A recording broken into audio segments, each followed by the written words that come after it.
Et salut à tous, aujourd'hui on se retrouve pour une nouvelle vidéo pâtisserie et aujourd'hui on va faire des doriyaki. Alors c'est des sortes de pancakes japonais. On va en prendre deux et on va faire une sorte de sandwich avec de la pâte de haricots rouges à l'intérieur. Vous allez voir, c'est excellent. Alors la pâte de haricots rouges, je ne vais pas la faire aujourd'hui dans la vidéo, mais je vous invite à aller voir la recette de la pâte de haricots rouges que j'ai faite dans la vidéo des bao.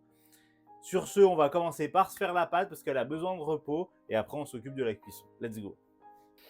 Alors pour la pâte à doriyaki, on va déjà se casser 4 œufs. Hop.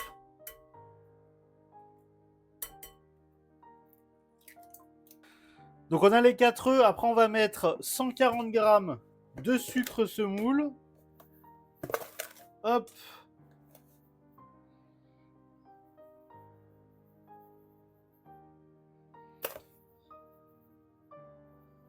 Ensuite on met 2 cuillères à soupe de miel. Hop.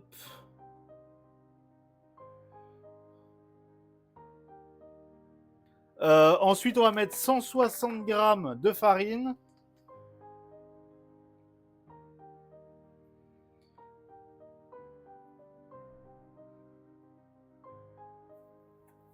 Et une cuillère à café de poudre à lever.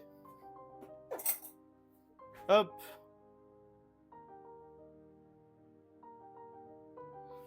Et normalement, on est bon. Et maintenant qu'on a tout pesé pour la pâte à doriyaki, on fouette. Jusqu'à ce que ça soit homogène, tout simplement. Pas compliqué en fait la pâte.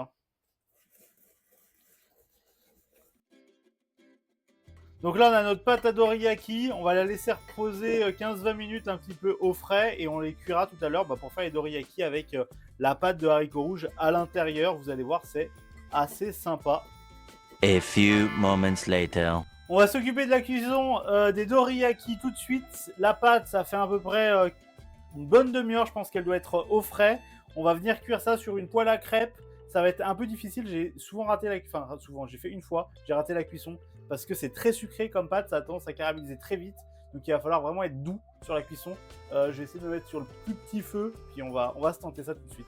Pour la cuisson des doriyaki, j'ai essayé plusieurs techniques. Mais la technique que j'ai trouvée la plus fiable, c'est de les cuire un par un à feu doux et attendre que ça commence à caraméliser en dessous pour les décoller et les retourner afin de les cuire un petit peu des deux côtés.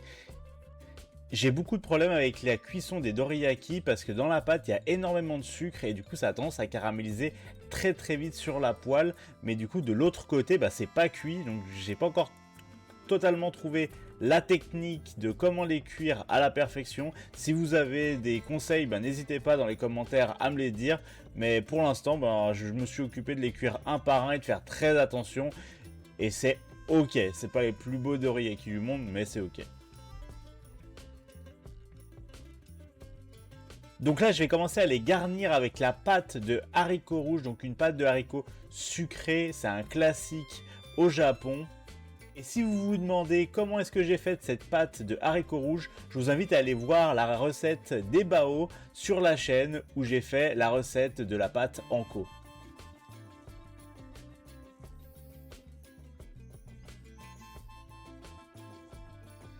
Hop. Et du coup, on a le petit doriyaki fait maison avec la pâte de haricots rouges à l'intérieur, bien sympathique.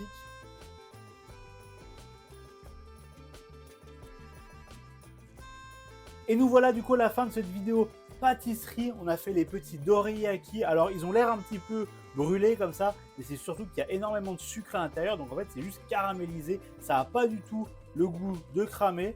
Et franchement c'est très sympa. En tout cas j'espère que cette petite vidéo vous a plu. Si elle vous a plu, lâchez un petit pouce en l'air.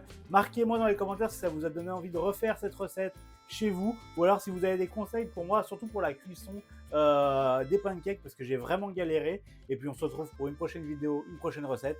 À la prochaine tout le monde.